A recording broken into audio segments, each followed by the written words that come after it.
Hello everybody, Sparkster1701 here.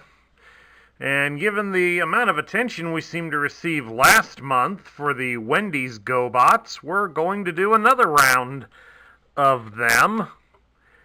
We're going to kick this month around off this time with another Renegade. This is Breez. But before we get too much into Breez, I have something special that was sent to me by a new subscriber. New subscriber Rebecca Walker sent me this button that was used at Wendy's to help promote the toys. It's the lenticular style button that when you shift the angle, you can see Powwow changes from robot to vehicle mode. I was told by Rebecca this is one of the keepsakes of her mother that she has. And this was a nice donation, so everybody do take part and help me thank Rebecca for sending this as a nice little bonus to show off on the channel. So I thank you, Rebecca, definitely for it, and I hope to hear from you again soon, and we'll be sending that button back to you here very shortly. In the meantime, let's take a look at Breez.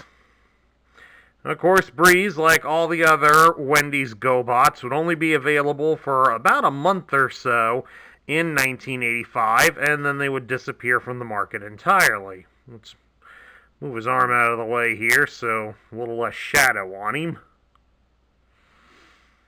Of course, Breez would be one of them that would be picked up several years later and be a bonus toy offer that could be purchased with Kool-Aid points and shipped to your house through the mail. I know that for a fact because that's where this one came from.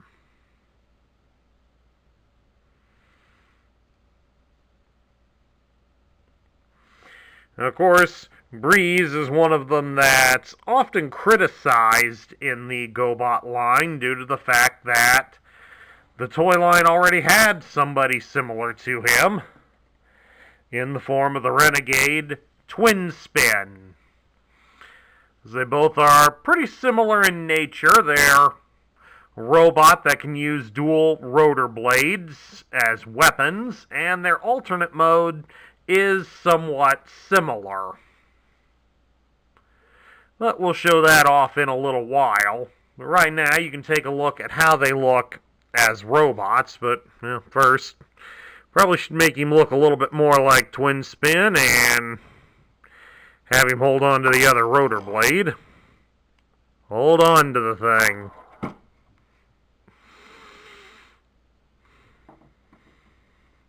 That's the beauty of working with vintage toys, folks. They don't cooperate. See about zooming in here. There we go.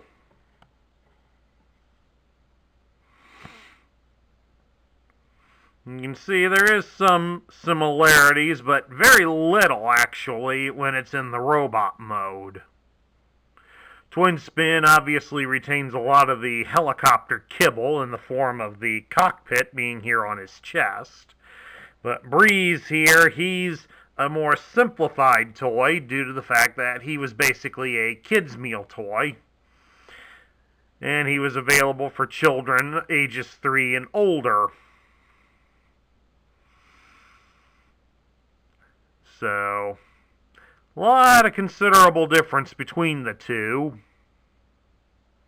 We'll compare the alternate modes here in a little bit. Now, as we get ready to convert Breez, I figure we'll go ahead and show off his accessories. Breez was the only Wendy's GoBot to have accessories. And of course, the accessories are his rotor blades. Clearly, he has 2 of them. And it's just basically a circular piece of plastic that has 3 rotors in it, and of course a nice circle around the edge that protects children from injury. As we all know, Dave Thomas was real big on kids and such, being an adopted child himself. So he definitely wouldn't want any toys in that are still given away at his restaurants to have been harmful.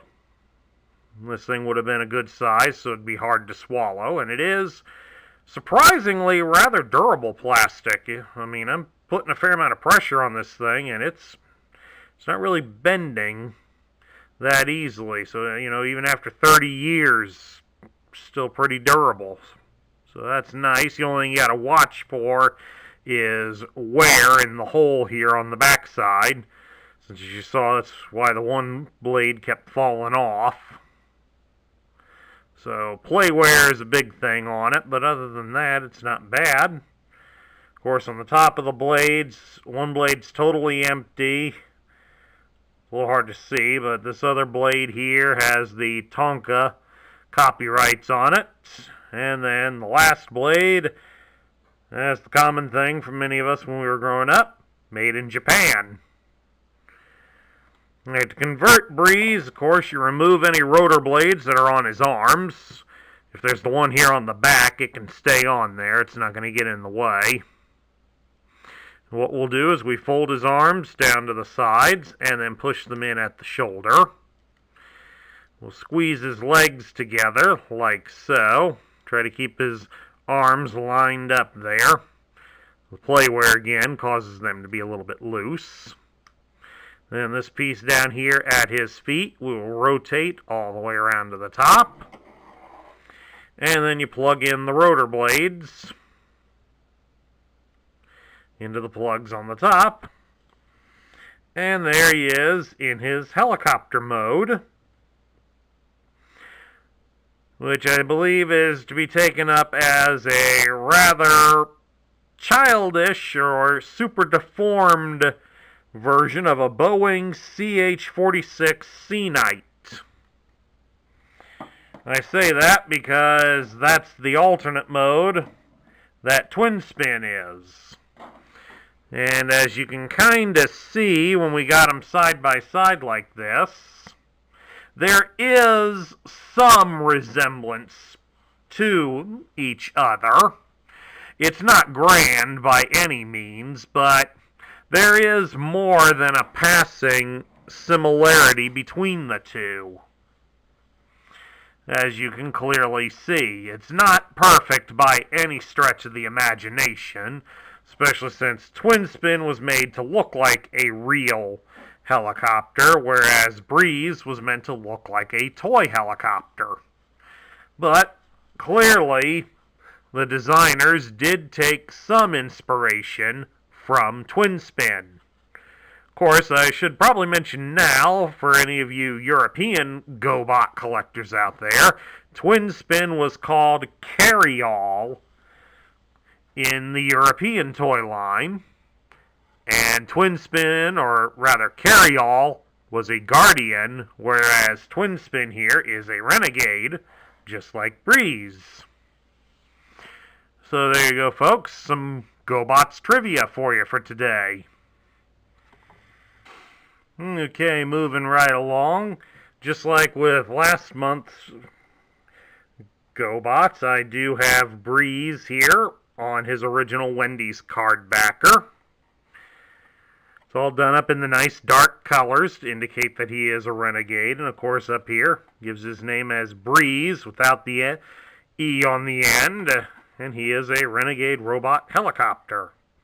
Of course, got the Wendy's logo and the GoBots logo here and down here at the bottom. Recommended for ages 3 and up. Of course, here on the back side, get the same stuff here, the same logo and reassurance that he's a Renegade, but we get a bio, which makes him one step above any of the other carded GoBots that were on the shelf at the time. It says here, when Breez takes off, he swirls a foul wind that blinds all those within range. He's a dirty fighter and has a mean streak that even the Renegades have learned to respect.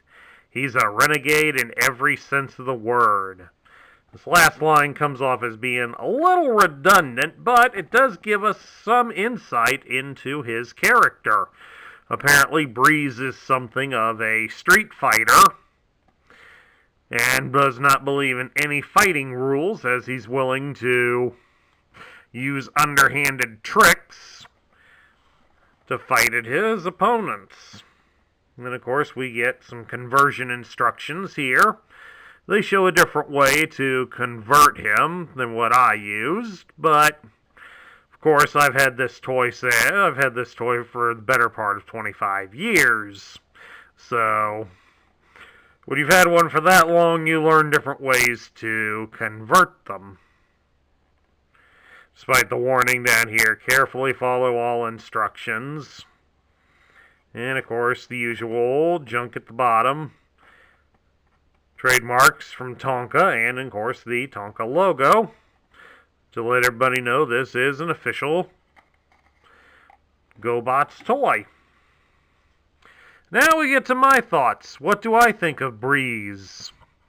Breez I'm going to put in as a middle tier character for the toy line. I mean, yeah, he's nowhere near being a top tier, especially since we were given a character just like him here in the States. I mean, everywhere else they sold them, they got the same toy. Just in Europe, they made him a good guy instead of a bad guy. But in this case, we get a little bit more out of Breez than what we would get from the officially released one on the shelf, due to the fact we got a bio for Breez. We didn't have to rely on the cartoon to tell us anything about it, especially if on the off chance the cartoon contradicted itself, which it did many, many times with a lot of the background GoBots. So getting a little bit of a bio on Breez certainly makes him a step above a lot of the other characters that would have been available at the time. We get to know sort of what kind of character he is. Plus, he also falters a little bit due to the fact that he has loose parts that are relatively easy to find, but they're also getting kind of difficult to find. God only knows how many of these got lost or thrown out or waylaid at the playground or whatever in the course of many children's adventures with this toy. Plus, there is also the orange paint applications on him. His eyes are painted orange, and there's this orange piece here on his chest. As you can see, mine's probably not that coming off that easily on the camera, but there is some paint wear here. It's very minor. And then, of course, the windscreen is also in that orange paint color. So if you do want a loose one in your collection, that is something you will have to look for. Thankfully, with him being a kid's meal toy, he's not too hard to find on the secondary market, and he's not going to cost you too much. But I certainly think he's definitely a worthwhile addition to a Renegade army. And that concludes my review of the Renegade GoBot Breez, available from Wendy's. If you like the review, I would appreciate a thumbs up here on YouTube. Don't forget as well, if you're a new viewer, hit that subscribe button down below so you can join up within our ranks. Please also consider sharing your thoughts about Breez in the comments down below. Once again, I want to give a special thanks to Rebecca Walker for sending us the GoBots button that was used at Wendy's restaurants to promote the toys. So thank you again, Rebecca, and if any of you wish to give thanks to her as well, please throw them in the comments down below as well. Remember, keep it nice, folks. This is Sparkster1701 saying I will catch you all later.